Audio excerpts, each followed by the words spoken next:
Previously. The Off-Worlder wants to make a donation. Kill her and take everything. So much for that plan.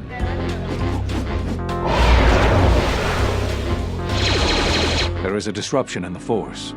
I must investigate this. Very well. But please, be cautious. KOTOR, the famed Jedi Guardian. She does understand why they did what they did. You have to understand that it was a time of great uncertainty, but there's more to it than that. And I think you deserve an explanation. Am I interrupting? I must return to the palace. I'll get word to you when I'm able. Run! What have you done to my men? Blast! Men, take care of her. I won't let KOTOR escape. There's a chance that non-combatants could be hurt here. Someone should tell that to Vaklu's men.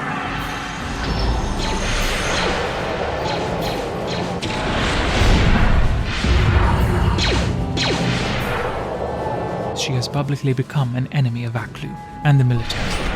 It is time to leave ISIS as quickly as possible. The shuttle is just ahead. I think we should get out of here fast. It's going to be some time before they forget about us here. No more trips to ISIS for us until the situation changes. A lot.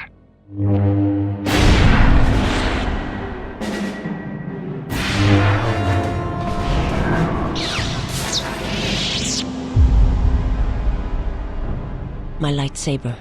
You've destroyed it. It is as I felt.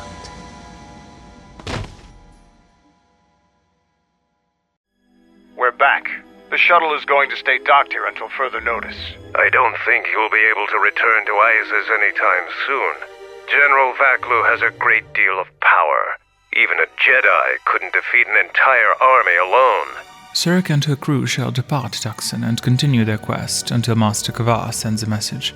While an unexpected ally, working with Mandalore was quite efficient, and she looks forward to concluding the mission on Onderon. I'm not ready to part company yet. It sounds like you have a lot of traveling to do. So do I. I'm going with you. The Sith have taken a particular interest in you, and you could use an extra blaster. I've been meaning to leave Dxun to look for other Mandalorian clans anyway. Clan order isn't enough. Mandalore leads all of the Mandalorian people, not just a single clan. In order to revive our people, the clans must be reassembled under me. They could be anywhere.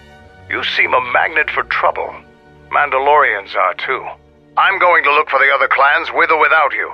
At least this way you'll have another ally against the Sith. Indeed. Surik had thought the Mandalorians were hoping the Sith would crush the Republic and the Jedi. The Sith aren't known for sharing power. If the Jedi Order is destroyed for good, it's inevitable that the Sith will dominate the Republic. And then my people will be eradicated or enslaved. Helping your cause is a matter of necessity. In that case, Mandalore will join them. Aten notified Surik upon arrival that the Hawk is repaired and ready to depart. The rest of her allies had returned to the ship upon their departure to Onderon. Once Mandalore prepares his people for his absence, he shall join them in the landing.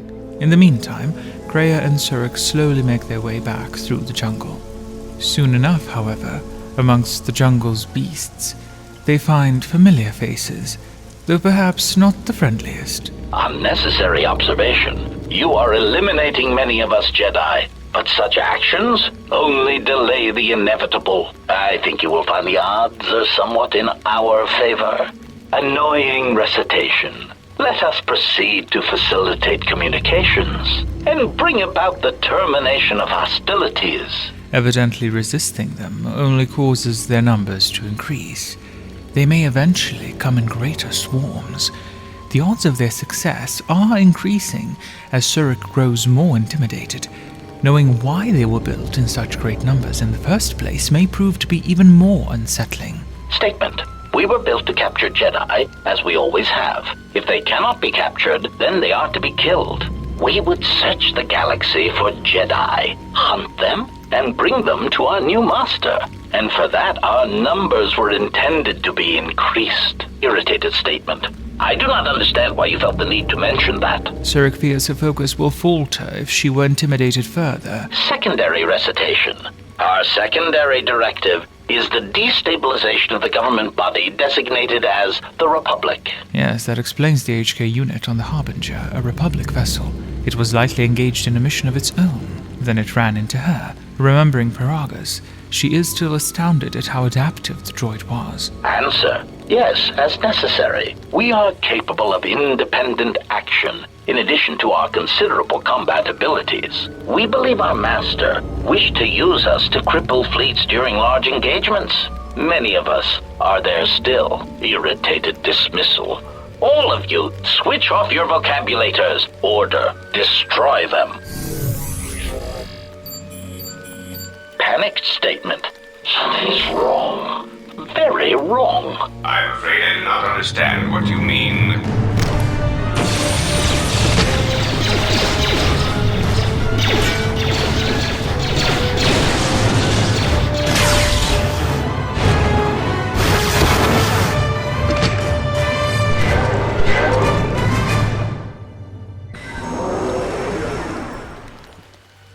All members of the crew were supposed to be on the Hawk.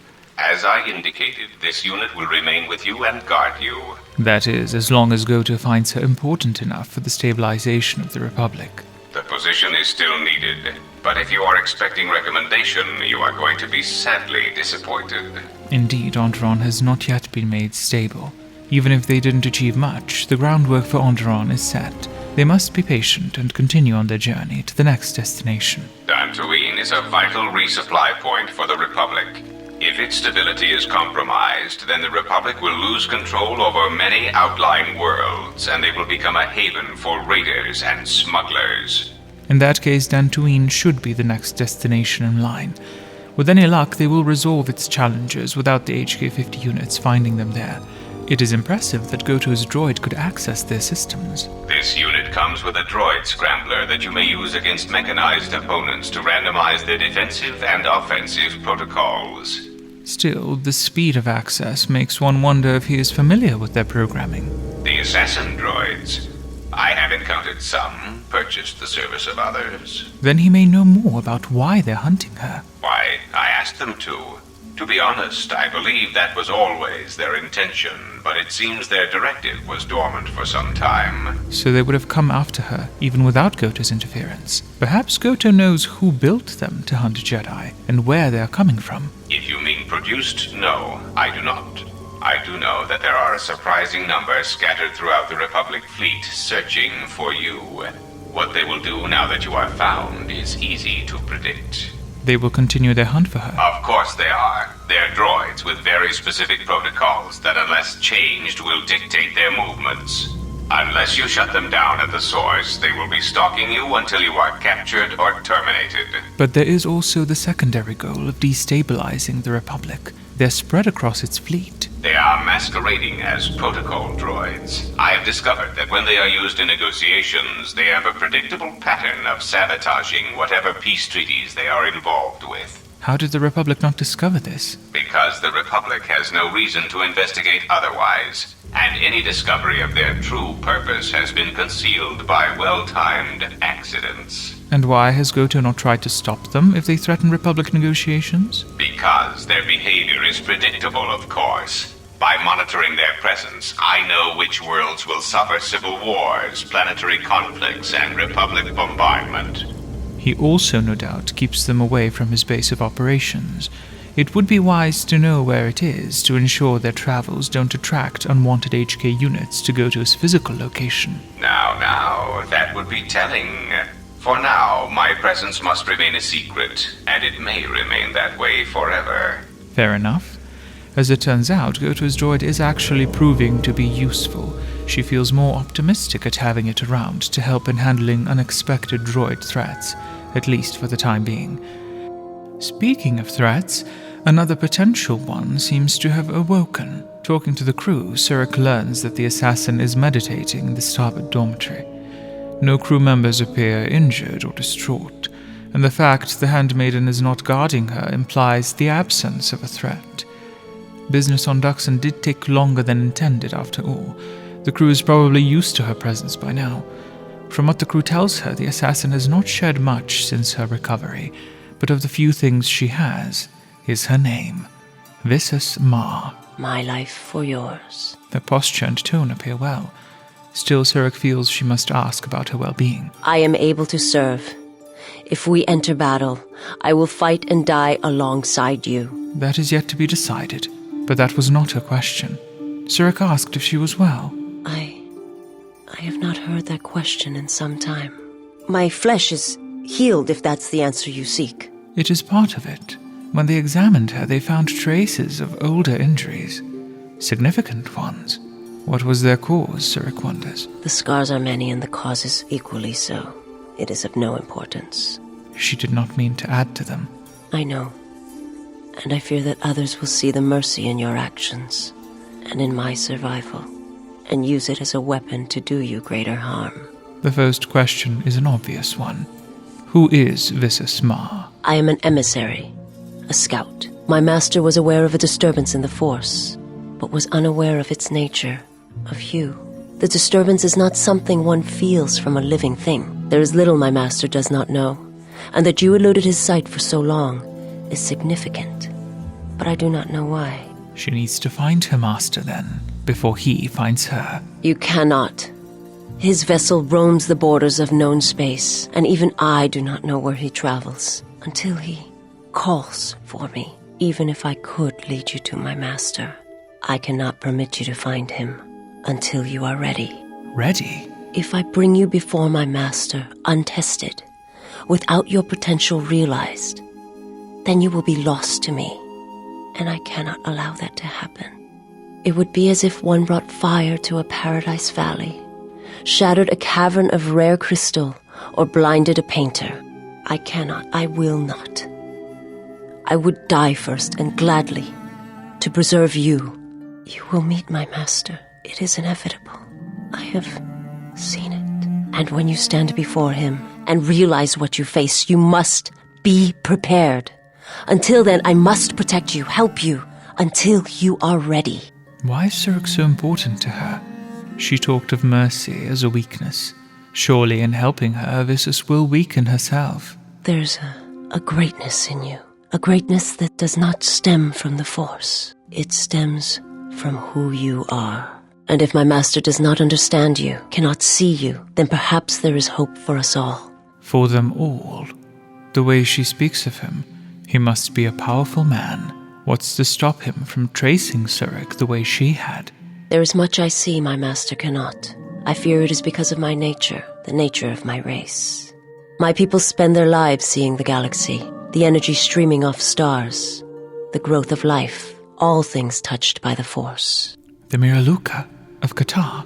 Was her master responsible for what happened to them? They're gone. It is not something I speak of.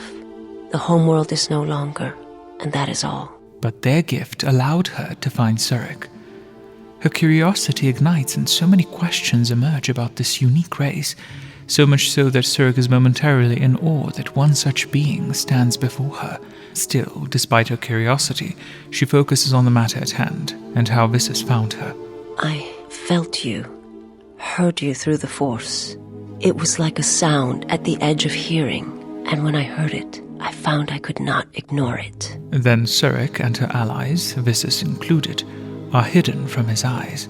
As dangerous and powerful as he is, no, his description does not match the stranger who destroyed Peragus. I am not familiar with the place you speak of. My master has not entered Republic space for some time, but there are others who may move more freely, who may have been responsible for such an act of destruction. But could there be a connection between them? There are many factions within the Sith, all seeking to take what little remains in the wake of the Jedi Civil War.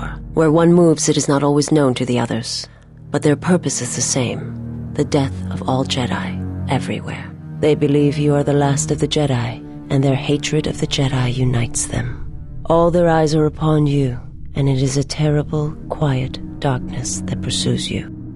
Taking everything she said into account, Surik finds that Visas Marr is not a threat to her or the crew. She provided information which establishes there are 2 potential Sith Lords who are hunting her, and she wishes to protect her. However, Visas has fallen to Surik in battle. If she is to be of use, she shall need to improve. They shall grow in tandem. Surik shall talk to Beodur to construct a replacement weapon. It won't be a lightsaber, but it shall have to do. Furthermore, before heading to rest, Surik shall share with Visas the techniques Azkael introduced her to. Forgive me, but before you go, I must ask, why do you do this? Why do you seek to help me, teach me? Because Visas Marr can be saved and turned into a force of good in this galaxy. as her people once were. It is clear her master has corrupted her sights, in a manner of speaking, and she can see they have been changed significantly by their meeting. You must not do this. I cannot allow you to weaken yourself for me. It is Marr's belief that aiding another is a weakness. It is not one Surik shares. Helping another can be a source of strength for both. So you say, but it is not something I have observed or seen. Then that is a shame. Her sights will need to be expanded, just as Marr's presence here expanded Surik's. If someone had told her she would ever hear a Sith wish to aid another, amongst many other things they spoke about, Surik would not have believed them. There is more to the Sith than simply rage or slaughter. There are many kinds of hate, and all of them have the call of the dark side in them. The galaxy is filled with many such evils, and rarely have I seen anything else. She is no longer in her master's service. If Visas Marr considers Surik's path one of weakness, she is free to leave. Otherwise, she should try to broaden her horizons beyond those of a Sith apprentice. I shall try. Much more familiar with the jungle paths of Dxun, Mandalore reaches the ship sooner than expected. Nice ship you have here. Where did you get it? Harbinger, then Paragus, then Telos, and now it is here. And it flies. Ah, so it's like that. I guess it would be better if less questions were asked about it then. The Hawk's course is set to Dantooine. Based on available data, the planet has become a hotspot for raiders and smugglers. It is very likely they'll run across Mandalorians there. Mandalore is welcome to accompany her on the planet's surface, but it is up to the Mandalorians they find to accept him as their leader. We have suffered defeats before, but none like our defeat at Malachor. Our spirit may have faded, but it hasn't died. It will burn bright again, like a star in the heavens. Beautifully said. It has been some time since Malachor. Why haven't the clans come together sooner? The end of the Mandalorian Wars was something new and unknown to us. Revan fought us like a true warrior and defeated us on our own terms. Revan embodied our philosophy and showed us our own weaknesses. Then he exploited them. It was a painful lesson. With Mandalore dead, our weapons taken, and our pride destroyed, many lost their way. But I will change that. Only Mandalore can command the clans. There was no new Mandalore for many years. There must be a very clear reason for that, Surik suspects. I can tell you want to know more, but we can talk more later about this. Indeed. Mandalore will no doubt want to take some time to settle in until they reach Dantooine. Adventures on Dxun and Onderon have been valuable, but also tiring. This time, rest is a priority. There will be much to do.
Veiled, as they always are, they never seem to make sense.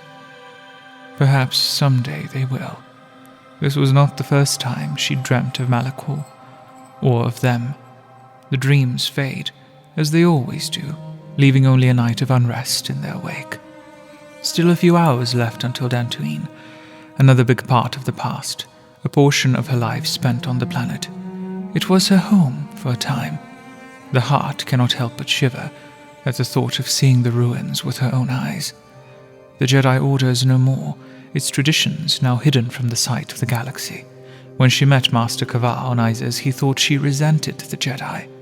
Surik lays her eyes upon the robes of the Order, the ones she had found aboard as they departed Paragus, and she realizes she never held any hatred or resentment towards the Jedi. Others might have done, but that was never who she was before, nor who she is now. Just as her choices during the war, her exile too is a part of her. She had feared that meeting the Jedi Masters would awaken something within her, resentment, or even hate, but she felt no such thing ignited. Then again, she is yet to meet Master Rook. Surik had not worn the traditional robes of the Jedi Order since the day of her exile, and after Paragus, the thought of donning them again felt wrong. Now the ruins of her past are mere hours away, and the sight of these robes feels comforting. In a strange way, it feels only fitting that they should return together, two remnants of a shared history. A comforting sentiment only, of course, for she took Kreia's lesson on attachment to heart. Furthermore, once she obtains a crystal from Dantooine's caves, her new lightsaber will be functional. Quite unexpected to see Beodur awake at this time, when most of the ship is asleep. Something must have altered those sleep patterns of his she had grown accustomed to, though she quickly discovers a familiar cause. I dreamt of Malachor. It is always in my dreams. I remember the ships. He no doubt remembers the battle well. The last stand of the Republic. The tattered remnants of our fleet. The Mandalorians couldn't resist. They tore into us like beasts, shredding our ships to scrap as we fought back. Until the moment came, and there was no defense. I remember standing on the bridge with you and watching the destruction of the Republic, watching ships full of soldiers and Jedi burn and die. I remember the look you had when you turned to me. It was the longest you'd ever looked at me. You didn't say anything, just a nod. Events moved quickly then, even in my dreams. Flashes, explosions, you falling. I could feel the pain around me. And then the memory, the drifting hulks of the Mandalorian ships, the dead, allies, friends, strangers. And then the echo, lingering, the sound I awakened to in my nightmares. It had to be done, but none can deny it for what it was. A slaughter caused by one of my creations. Blame lies with me for creating it. The situation forced your hand. Anger forced mine. None of us realized the magnitude of what we unleashed. They both share the blame, as does Revan for ordering its construction, the Jedi for their indecision, and of course the Mandalorians. Unless action was taken, the fleet would be destroyed and the Republic would fall. So you fought against the Mandalorians in the war? I was part of the war effort, yes. I worked as a technician, though. But you fought on the front lines. To a Mandalorian, there is honor in that. I could do without your Mandalorian honor. I saw the results of your honor, the absolute destruction your warriors brought. And look at them now. Mandalorians are little better than mercenary thugs. And what's honor to someone like that? All they care about are credits. You fought for no cause other than to spread suffering and pain to the people you conquered. Maybe that's what it looked like to you, but that isn't why we fought. We fought for honor and glory in the heat of battle. You did nothing but murder innocents. The Republic took us too lightly. We wanted to face the full force of their army. We had to goad them to fight. That's exactly what I'm talking about. If you ask me, you Mandalorians just got what you deserved at Malachor. Defeat is part of a warrior's life. We will recover, stronger than before. Doesn't it even bother you that your people were almost destroyed? Or do lives have no meaning to you? People die in war. Well, I'm glad to have you guarding my back. The Ebon Hawk will soon reach Dantooine, and Mandalore will do well to prepare. This discussion has clearly reached its end. Fine by me. I hated them. I wanted to destroy them, to give them the mercy they gave the people they conquered. I remember the thrill I felt when we fought them in battle. Victories were rare, but we celebrated every Mandalorian's death. It was almost as though the battle took control of me, drove me forward. It's always on my mind now. I just needed to get that off my chest. Traveling with him, it brings back too many memories. So long as Beojo does not allow those memories to cloud his vision, Mandalore and his people are not the enemy anymore. You're right. I'm just not used to the idea of fighting with Mandalorians. Mandalore's presence has clearly shifted something within him, however. Something that was dormant. The Force lets you look right through me, huh? The Force? And her eyes? He had mentioned the Force the last time they spoke. It can give him balance and peace, but only if he is certain in his choice. Surik shares that she thought of making the offer to teach him the ways of the Force, but she senses his uncertainty and the violent sea of anger and guilt beneath it. Opening him up to the Force before he is ready may be unwise. I have the same fear as you, General. I've seen the crimes of fallen Jedi. I'm afraid I could too easily travel down that same path. That loss of control blinded me, turned me into a weapon. But he cannot just give up that fight. If you don't mind, there are some repairs that need my attention. Try as she might, short of changing the past, Surik cannot mend his wounds. It is up to him to find a way through the dense mists of the past. The only thing she can do is serve as an example, and be there for him, should he ever emerge. Yet another burden for her already tired mind this night. With the possibility of sleep running ever farther away, she has no doubt the price for evading rest will eventually be paid. Surik heads to Kreia's chambers for some guidance.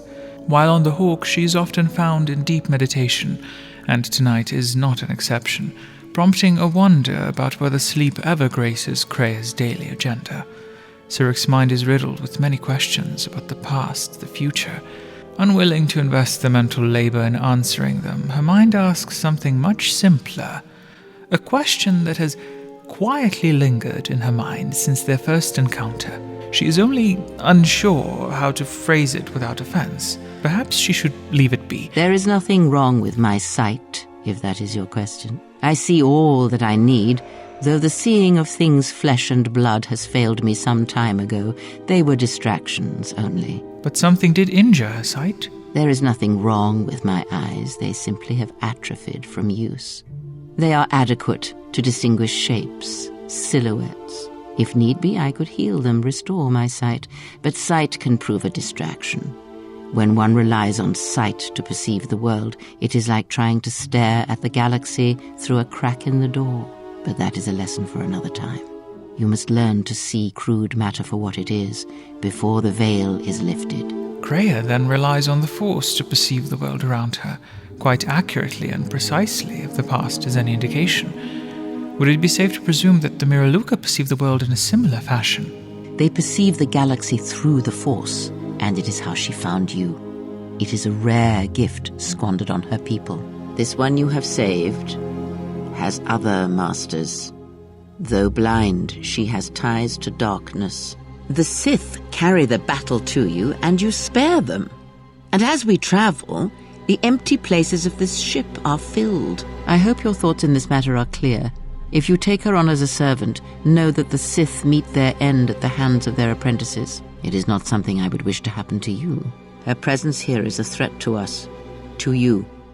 Do not underestimate her or her loyalty. No matter the outcome, the Miraluka will eventually lead Surik to her master. She would prefer that Visas does so as an ally, but she is well aware and prepared for the opposite outcome. The planet of the Miraluka was wiped out. And what do you make of that? Her people see through the Force. Perhaps someone wanted to strip them of that sight. The Mandalorians were right to respect you on the field of battle. The Jedi are gone, vanished. Now an entire planet of Force sensitives wiped clean of life. And now this slice of the galaxy is blind. It is no coincidence. The two events are tied. Someone wants this sector of the galaxy blind to the Force, so they can move freely or strike without warning. I fear you are right. And I fear it may prove more than that. War is a hunger. And there are spirits in the galaxy whose hunger is never satisfied. But there is little to be done about it now. Watch the seer carefully. She may reveal more. When the two first battled for a brief moment, Visas did something to Surik's sight. She did nothing to your eyes that was not already there. She has forced this upon you, but such crude methods are the markings of the Sith. Close your eyes. The effect has worn off. She was merely curious about it. Close your eyes. Feel this ship around you. Listen to my words. Hear the sound of the handmaidens training in the cargo hold, her hands cutting the air. The welding of the droid as it goes about its work. She can sense that D3 has a stuck motivator. She should take a look at it. Now, stretch out. Hear the rumble of hyperspace, the hum of the hyperdrive. She can sense the energy flowing through the vessel. No wonder Beodur is always repairing things. Several things are out of their place. The hyperdrive is not entirely fixed either. Ignore distractions and focus on my voice. The breathing of the blinded one as she meditates in the dark. Now, listen deeper past her breathing and listen. As my feet walk from the ashes of KOTOR, I shall not fear, for in fear lies death, and... Her thoughts. You are strong indeed. What you heard were surface thoughts only, but it is something that masters have trained for years and never learned. But how did she do it? That is not the real question you should ask. Is such listening enough to perceive the world around you? It is not. Because to listen to the thoughts of another is much like attempting to see the universe only with your eyes. It is equally limiting. It is what I hear, constant whispers of wants, desires, lies told to oneself to stave off the darkness around us. Now leave me be. That is enough for today, and I must rest. Of course. Time is needed to consider what she has learned. As the ship begins to awaken, she decides to spend what remains of the journey on her own kind of meditation by continuing the reassembly of the HK unit. Beodur keeps the ship's tools impeccably organized. With several hours left until Dantooine, she gets to work.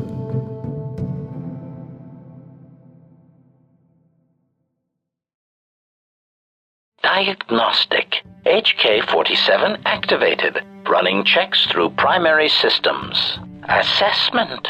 It appears I have suffered considerable damage and dismemberment. I can feel all the cracks in my motivators. And my central control cluster seems to have taken several repeated blaster shots at close range. How crude. Could this have happened shortly before he was sealed off on the Hawk? Answer. I do not know, Master. It is curious that I was here, although this place does seem familiar. Extrapolation. Perhaps someone was already in the process of rebuilding me. It may be I was needed for some task.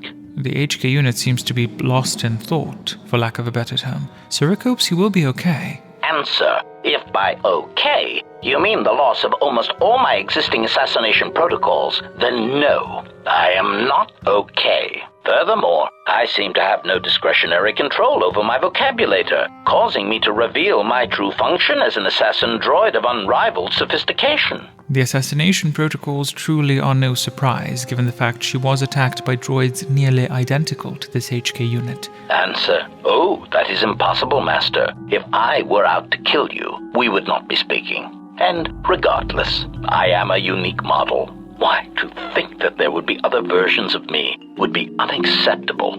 Well, she knows of at least 10 now defunct versions of him in the galaxy. Still, it is clear this unit, HK-47, is their predecessor. Whatever orders they have to hunt her down are not shared by this unit, meaning it is not a threat. Statement. Master, I must inform you that your attempts at humor are wasted on a droid such as I. As I have expressed, I am unique. The processor she installed stems from one of the units. Surely if he runs a self-diagnostic, he will be able to access the information about the hardware component. Resignation. Very well, Master. If you persist in your attempts at humor, I shall indulge you. The droid remains quiet for a few minutes. The diagnostic should have been completed by now. Hopefully he's all right. Mockery. Am I all right? Oh, yes. Yes, Master. Why, I am fine. Statement. I've only just been reactivated, only to find that there are substandard duplicates of me running all over the galaxy, corroding my good name. But if they are in fact hunting you, then I look forward to the opportunity to meet these units and educate them in proper assassination protocols. Conclusion. So it seems I need you, for the time being. Statement. HK-47 is ready to serve, Master. If HK-47 is to remain, he does not need to refer to her by the title of Master. Statement. Oh, I am aware of that, Master. I simply use it to give you the illusion of control and obedience. Humans often need such comforts until the end comes. The end? Consolation, Master. Everyone dies eventually, and not all of them by my hand. Even droids die when not routinely maintained, sadly enough. Until the end it is, then. HK-47 is to run a detailed self-diagnostic. If everything checks out, he may prove of use on the planet. Dantooine is a world of grasslands, rivers, and lakes.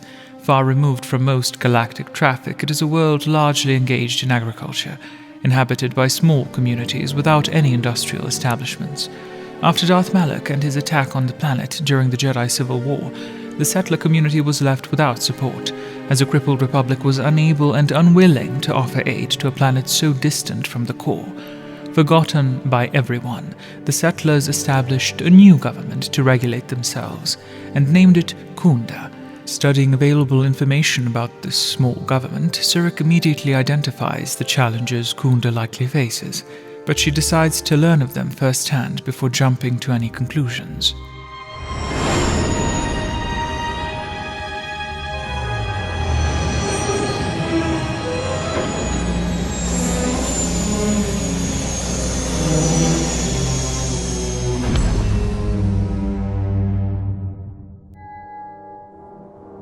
The landing area is of newer construction. If her memory serves her right, this estate has changed significantly. The main building of Khoonda similarly so. Surik wonders if this is the result of purposeful renovation or an aftermath of Malak's bombardment. Khoonda used to be Old Man Matali's estate, but he and his family disappeared around the time of the bombardment. The administrator rebuilt it, and now this is our center of government. I know it doesn't look like much, but there aren't that many settlers on Dantooine. This building is the start of something new for us. We are very proud of it. Khoonda is managed by an administrator. She was the agricultural administrator of Dantooine. After the Sith attacked, she kept us together. Without her, the only thing you'd see around here would be mercenaries. We'd had problems with Mandalorian mercenaries even before the Jedi Civil War. The Jedi helped clear most of the problem up. But now the Jedi are gone.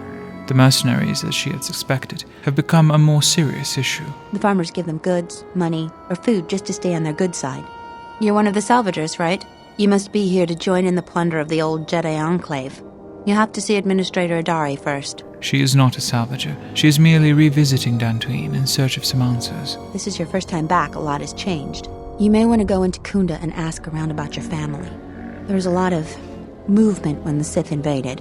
Hopefully everybody you knew is safe. The Jedi do not have families, and even if any of the Jedi survived, they likely left Dantooine. Haven't you caused enough trouble here? Most of us would be just as glad if your kind never came back. And the rest would just as soon see you killed. Do what you need to do and leave Dantooine. Then don't come back. Our world is on the verge of collapse because of you. But that was not the fault of the Jedi Order. It wasn't? They turned our small world into a big target. For a while we thought we'd suffer the same fate as Terrace. And it's because of them. But if you want to get to the ruins of the Jedi Enclave, you're going to have to get permission from the Administrator. She's in Khoonda. If you don't mind, I'm busy. One can only hope the Administrator will be more open to talking to Jedi. A visitor. Please, come in. Welcome to Khoonda. I am Administrator Turina Adari. And unless I'm much mistaken, that's the Ebon Hawk. That vessel has been on Dantooine before, during the war.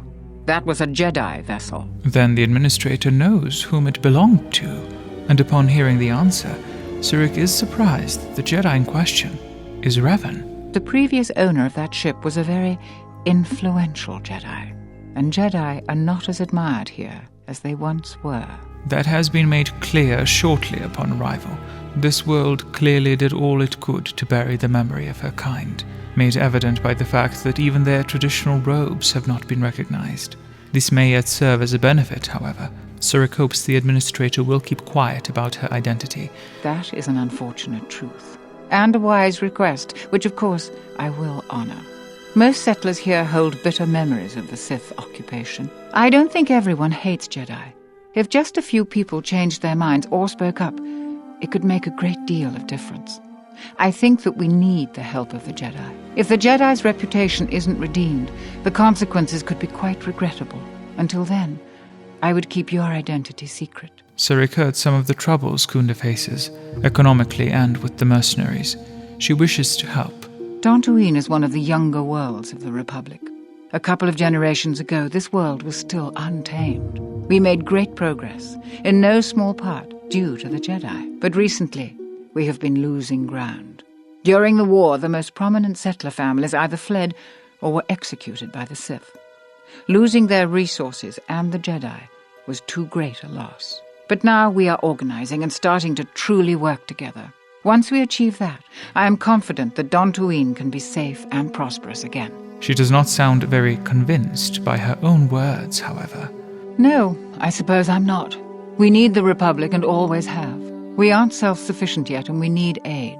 The fate of the Telos project is intimately tied to our own. The most humanitarian elements of the Senate have put their careers at stake in the rebuilding of Telos. If those efforts succeed, their prominence will grow and further aid will be given freely. But if they fail, there are colder, more authoritative elements in the Senate that could come to power. They would think nothing of leaving the strategically unimportant worlds to their own devices. That would be a tragic day for Dantooine and many other worlds. The Republic is in flux. Its final shape is uncertain. Perhaps she may yet contribute to its stability. What of the salvagers? They are a necessary inconvenience. Money has been a great concern to us, ever since the Sandrals and Matalays were removed during the Jedi Civil War. The agricultural exports we produce just cover basic maintenance. To expand and prosper, we needed credits. So we had to exploit a valuable resource we had, the ruins of the Jedi Enclave. It was not a decision lightly made, and even then we couldn't do the work ourselves. Too dangerous, and every settler matters on our small world. So we opened the door to enterprising salvagers.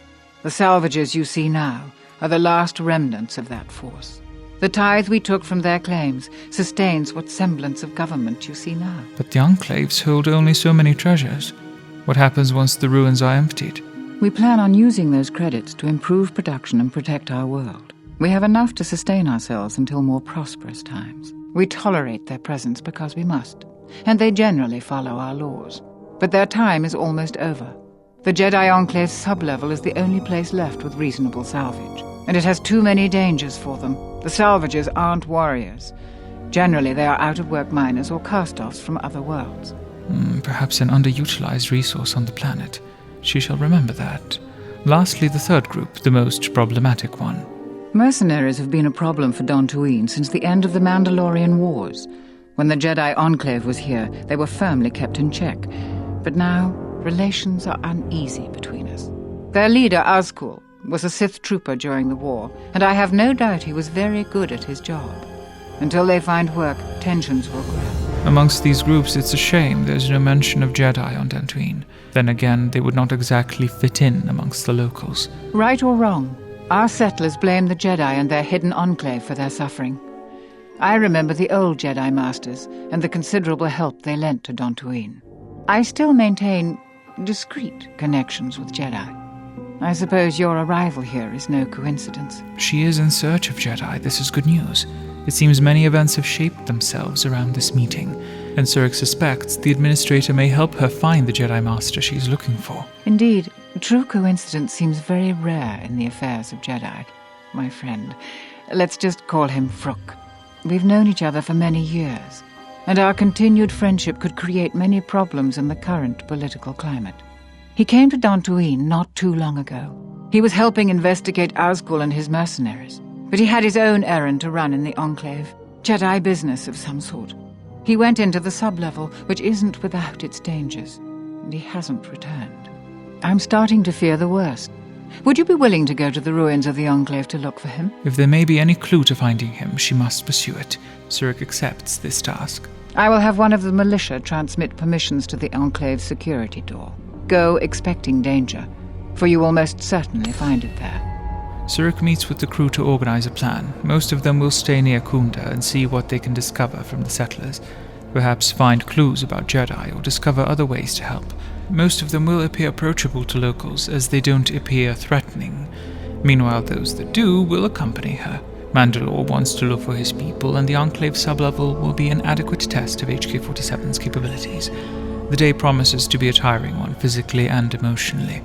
Once they return to Khoonda, Surik plans to seek out the Crystal Cave with Kreia, so she too remained behind to conserve her energies. In many instances, they encounter Kath Hounds and Kinrath. She recalls dealing with significantly fewer of them before, back when they were kept in check by the settlers and the Jedi. As they approach the Enclave grounds, they spot a campfire in the distance, surrounded by the unmistakable shape of Mandalorian armor. Look who's walked into our camp, boys. Mandalore himself has come to visit us. I am the new Mandalore. I have reclaimed Mandalore's helmet, lost after our defeat at Revan's hands. Assemble the rest of your clan. You will return to Dxun. We must come together as we were before and prepare to fight a new war. A war that will return us to glory. And if I take that helmet from you, guess that makes me the new Mandalore. I've always wanted to be called that. I know all about your exploits, Mandalore. We have fallen far in the past years, but even still, I will not stand idly while a usurper claims to be my leader. It is unfortunate that you feel that way. Perhaps I'll be able to change your mind. We'll see about that. Mandalore's companions stay put, for this is not their fight.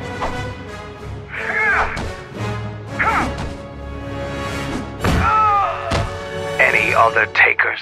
No, Mandalore. We will follow you. Good. I have no desire to spill any more Mandalorian blood today. Gather your clan and return to Dxun. You have seen the last of your mercenary days. Yes, Mandalore. So, the Mandalorians grow stronger, if these few truly obey his orders and travel to Dxun. After our defeat at Malachor, the survivors spread across the Outer Rim, many taking up work as mercenaries, or worse. But they cannot have fallen so far that they will not recognize a new Mandalore has been chosen. One who will restore our people to glory. Even though she's determined to help him in that, Mandalorian clans banding together does make her slightly nervous. Don't be a fool. Given the threat we're up against, we need each other. Surik cannot argue with that. Something tells the Mandalorians are yet to play their role. Speaking of roles, she is pleased that HK-47 did his and obeyed her command to not engage the Mandalorian mercenaries. Observation. You are indeed cruel, Master. You might as well ask an organic meatbag not to breathe. She had not realized HK would be so bothered by such an order. Statement. Master, assassination is my primary function. It is only expected that when you speak to me, it is to give me the order to kill. This is certainly not the last time she'll address the droid concerning matters unrelated to assassination. Statement. Oh, very well, Master. My circuits are abuzz with anticipation of what your next task will be for me that does not involve ending the life of an organic meatbag that deserves death. Perhaps you need the deck of your freighter scrubbed, or an exciting alien text translated. Well, that provides for a few disciplinary ideas, but for now she must focus on the surroundings. The Enclave is just ahead, and there's a high possibility of threats. Statement. Something approaching joy is now growing in my behavior core, Master. There are a few salvagers gathered by the courtyard. Not hostile, so long as she doesn't stand between them and the salvage. The Enclave.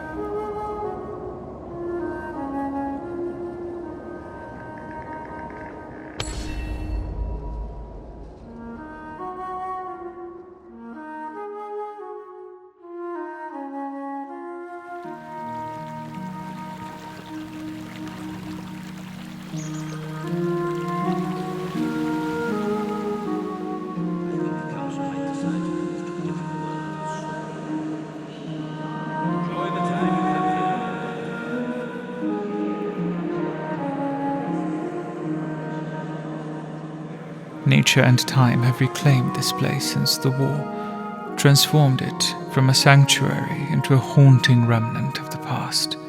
She recalls a time when these grounds were cared for, when nature was kept at bay, filled with friendly faces. At the moment of the Enclave's destruction, Surik was in exile. She wonders if her presence could have altered the course of events in some way. But it is more likely that she too would have become just another body lost to time.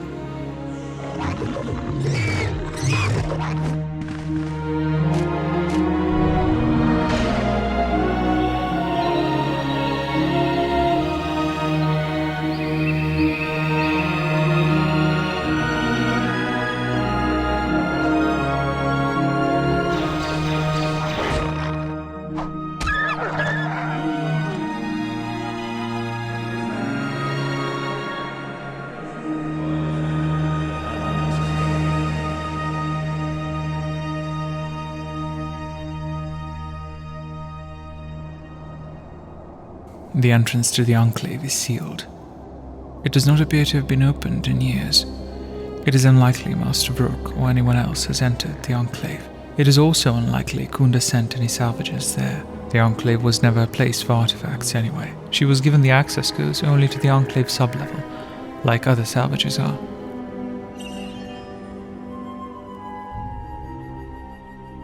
The silence is unnerving.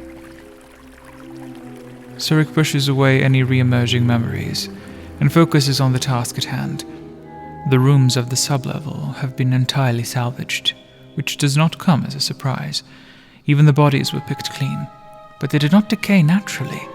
The answer for their state quickly arrives, having detected new intruders.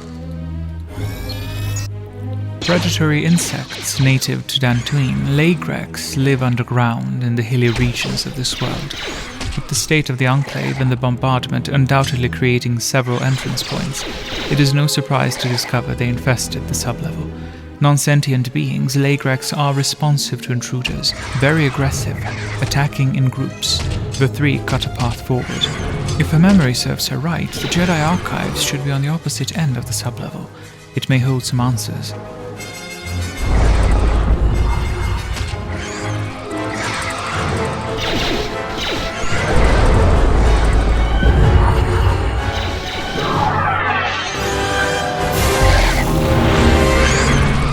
With the Lagrek assault temporarily halted, they reached the Jedi Archives.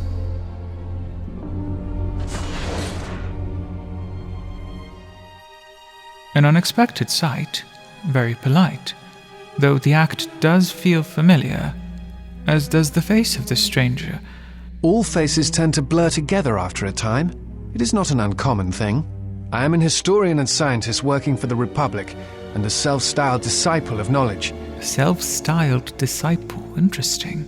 She is intrigued to know what he is doing here. The man doesn't appear nor behave as a salvager. I was looking for some trace of the Jedi. For what purpose? Unless, like so many of this world, he is driven by hate towards the Jedi. Hate? No. I do not hate them. They only raise questions without answers. Jedi are not supposed to be like the rest of us. They are supposed to see a higher purpose in all things, and they are supposed to train students responsibly and well so mistakes of the past are not repeated. Yet all I saw was ignorance and arrogance, and what those seeds created in the Republic. Yes, he did say he worked for the Republic. What significance does finding Jedi hold for Republic goals? She was under the impression the Republic got used to their absence. Despite the troubles of the Jedi Civil War, there are those among the Republic who still favor the Jedi and wish them to return. And there are admirals within the fleet who recognize that the Jedi must be found if the Republic is to hold together. The other reason was the ruins of the Jedi Enclave, and once I arrived, I felt it was necessary to stay, to protect what was left. Much had been taken from the Enclave, both by raiders and others. I wished to preserve what I could.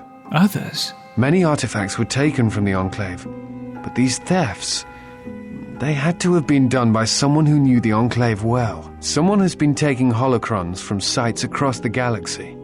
It was almost as if someone does not want their knowledge used to find the Jedi. Atris had many holocrons and knowledge transported to Telos, but likely not all. There may be others who have done the same. Furthermore, amongst the holocrons were those that stem from the Sith. Surik cannot help but wonder if Atris possesses any of them. They can be dangerous, but they may hold important knowledge of this unknown threat. She should ask her about this once the Jedi are gathered. In the meantime, Surik decides to continue her search of the sublevel. Before you go, I had a question for you. You came to Dantooine in search of Jedi. Why? For the sake of simplicity, she shares only one of her goals, which is to obtain answers about her exile. It is strange they would sentence you and not speak honestly of your crime. As a historian, perhaps he could answer then. What would compel the Jedi Council to withhold the truth? It is not the Jedi way to lie. Well, no, that is not true.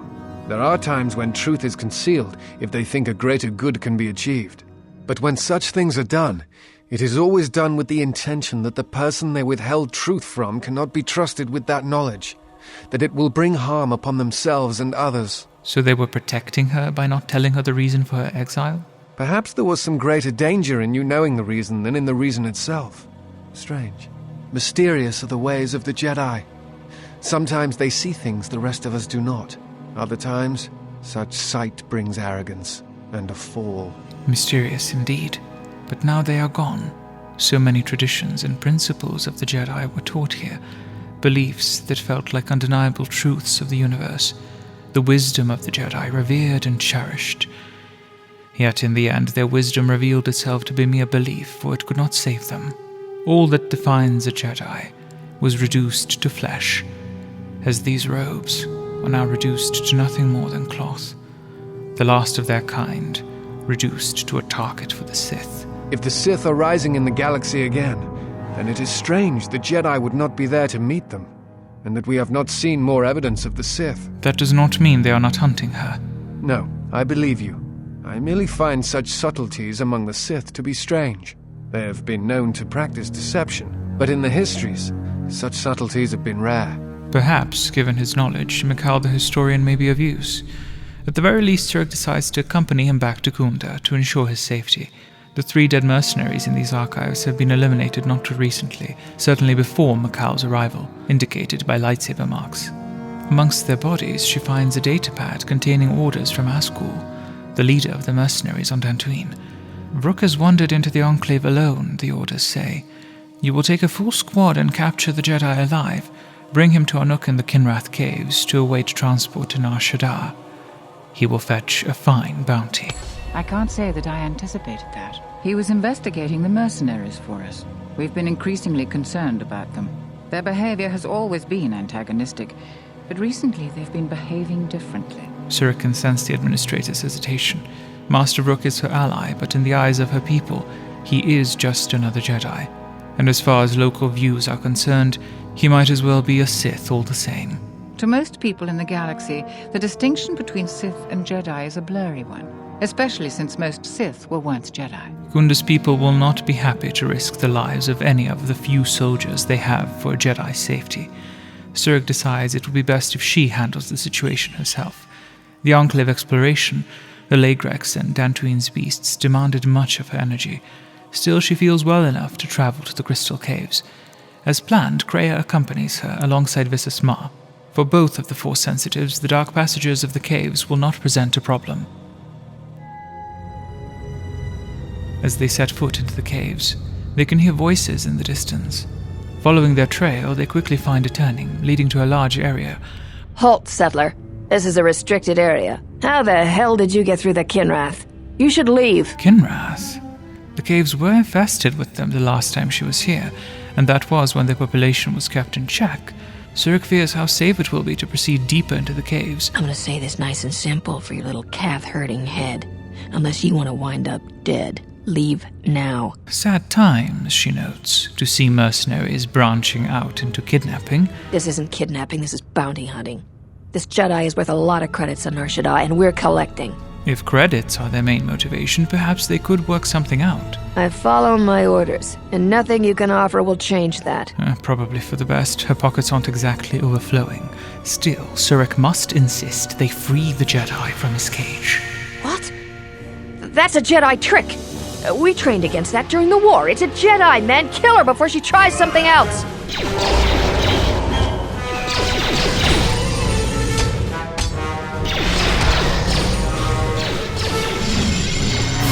You are no match for us.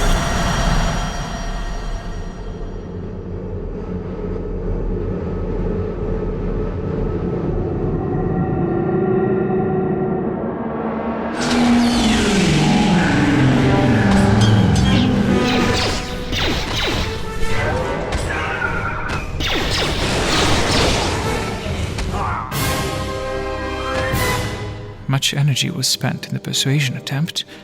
It is surprising it failed.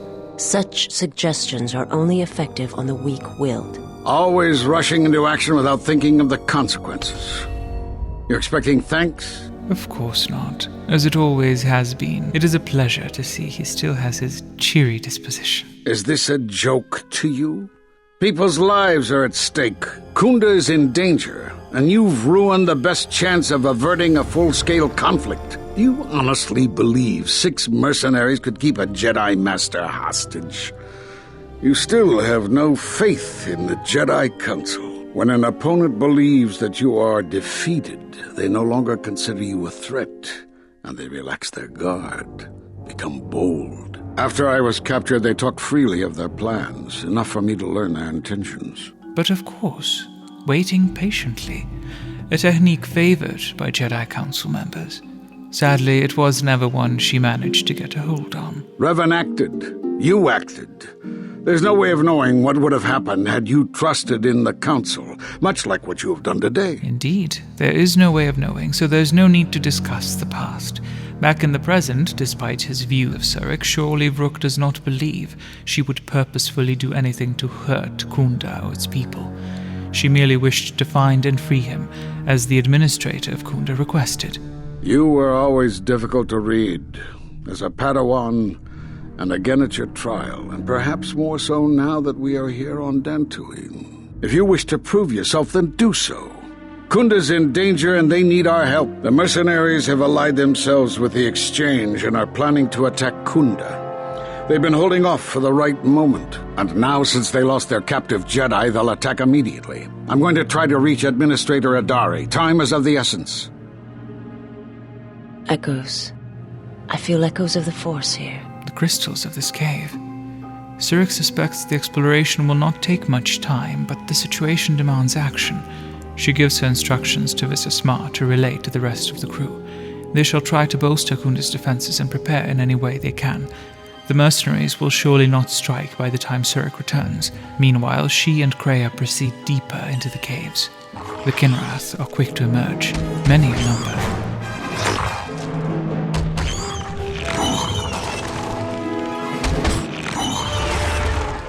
They reach the crystals, finally. But before they can even admire them, more Kinrath emerge.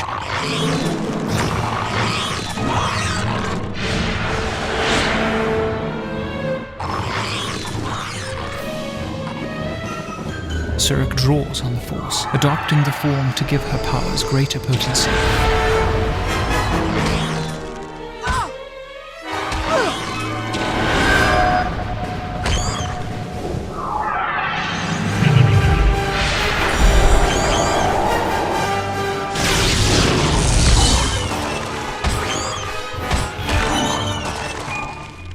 It would appear her faith into the potency form was poorly timed. With this form, your use of the Force will have more damaging effects, but it will drain you as well. Effective, but only if conventional means are having no effect. Indeed, the conventional means at the moment would be to refrain from combat. Her connection has grown, but she has pushed herself too far on this day. Still, with the Kinrath dealt with, there is no better place for an exhausted Force sensitive than a crystal cave. Her body and mind feel calmer, soothed, like cool waters quenching a thirst. Force-sensitive locations such as this absorb and reflect Force energy. The crystals are the catalyst here. She recalls being here a long time ago. She knows the crystals are touched by the Force, but not much else. They collect the excess energy that radiates from those attuned to the Force. I sense that Revan once passed through here, leaving a strong impression behind in the crystals. Perhaps future Jedi who visit this cave will feel our presence, as if seeing our footprints preserved in the soil. An interesting thought. The marks one leaves in their passing. That can hardly be avoided. Even mundane actions of the basest creatures can create detectable ripples in the Force. A Mynock beating its wings on the plains could cause a sandstorm in the desert, and figuratively speaking, Jedi have much bigger wings. The crystal responds to you. This is very rare indeed. What does this mean? The crystal's bond with you is such that the stronger you become in the Force, the more powerful your crystal will grow. This crystal will make an excellent focus for a lightsaber. Another bond, then? Presumably, this one is not dangerous in nature. Quite the contrary. Picture yourself as a sieve, and the Force as water pouring into you. This crystal draws from the excess water that escapes the sieve. It will use whatever water that pours through you, be it dark or light. Surik takes special care in harvesting the crystal, intensely aware of their rarity and importance. She notices many Kinrath eggs scattered around. Left alone, they will soon hatch and grow in number. That is for the best. The Kinrath provided natural protection for these caves, and with most of them slain, those that slowly hatch will unlikely venture far from the caves. Only Force sensitives will know venturing this far is worth the risk. The crystals here are infused with the Force. Some could be harvested and used for lightsabers. Indeed, there are so very many. She only needs one more, as the first one will not act as a primary crystal. Of all, blue feels appropriate. If a Jedi is to make herself known, there is no better choice. So very many crystals. She was sent here once, to find her crystal as a Padawan. There are no more Padawans. Soon, no more Jedi. What if Meetra Surik is the last of them to visit the crystal caves of Dantooine? The last set of footprints in the soil. Meetra Surik will not be the last. No, not one crystal. At the very least, she shall need 7. With the weight of millennia in her pocket, Surik heads back towards Khoonda with Kreia.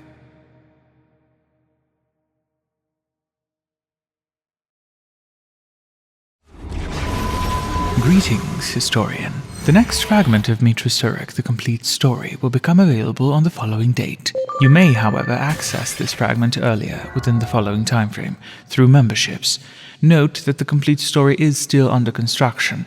As fragments are formed, they will be made available to you. At the time of this fragment's appearance, the completion of the full story is indicated below. These story fragments will try their hardest to arrive on the first Saturday of every month.